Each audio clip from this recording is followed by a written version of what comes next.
Maayong adlaw mga kapatid, liway abas ni para sa News 5 Bisaya.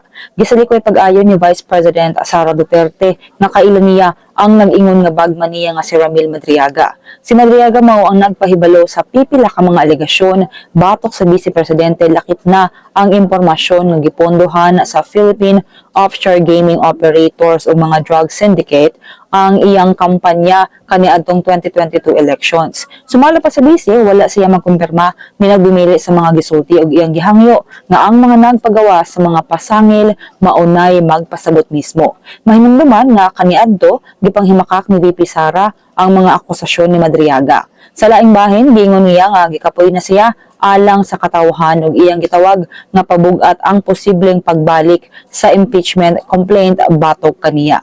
Giingon na sa niya nga klaro nga walay ebidensya nga nagsuporta sa mga reklamo batok kaniya. Kini sa naman ang update, magpadayon na sa pagbantay sa social media pages sa News 5 para sa mga balita ug update. Amping tang tanan.